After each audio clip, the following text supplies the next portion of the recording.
Hello everyone, ನಾನು ಇವತ್ತು ಬೆಳಗಿನ ತಿಂಡಿಗೆ ಅವಲಕ್ಕಿ ಮಾಡ್ತಾ ಇದ್ದೀನಿ. ತುಂಬಾ ಟೇಸ್ಟಿಯಾಗಿರುತ್ತೆ. ನೋಡಿ, ನೀವೊಂದ್ಸರಿ ಟ್ರೈ ಮಾಡಿ ನೋಡಿ, ಎಷ್ಟು ಚೆನ್ನಾಗಿರುತ್ತೆ ಅಂತ. ನೋಡಿ, ಎಷ್ಟು ಚೆನ್ನಾಗಾಗಿದೆ ಅವಲಕ್ಕಿ. ತಿನ್ನೋದಕ್ಕೂ ತುಂಬಾ ಚೆನ್ನಾಗಿರುತ್ತೆ.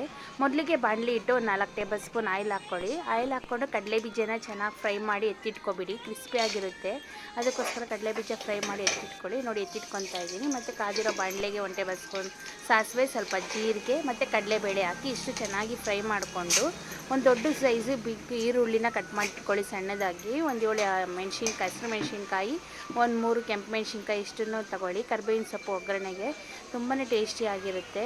ಒಂದು ನಿಂಬೆಹಣ್ಣು, ನಾನು ಟೊಮೆಟೊ ಯೂಸ್ ಮಾಡ್ತಾಯಿಲ್ಲ. ಈರುಳ್ಳಿ ಹಾಕಿ ಮತ್ತು ಮೆಣಸಿನ್ಕಾಯಿ, ಕರ್ಬೇವಿನ ಸೊಪ್ಪು ಹಾಕಿ ಚೆನ್ನಾಗಿ ಫ್ರೈ ಮಾಡ್ಕೊಳ್ಳಿ. ಫ್ರೈ ಮಾಡ್ಕೊಳಕ್ಕೆ ಮುಂಚೆ ಒಂದು 10 ನಿಮಿಷ ಮುಂಚೆನೇ ಕೊತ್ತಂಬರಿ ಸೊಪ್ಪೆಲ್ಲ ಹಾಕಿ 10 ನಿಮಿಷ ಮುಂಚೆನೇ ಅವಲಕ್ಕಿನ ನೆನೆಸಿ ಇಟ್ಬೇಕು. ತೊಳೆದುಬಿಟ್ಟು ನೆನೆಸಿಟ್ಕೊಂಡು ಚೆನ್ನಾಗಿ ನೀರೆಲ್ಲ ಹಿಂಡಿ ತೆಗಿಬೇಕಾಗುತ್ತೆ. ಸ್ವಲ್ಪ ಅರಿಶಿನ ಹಾಕಿ ಕಲರ್ಗೆ.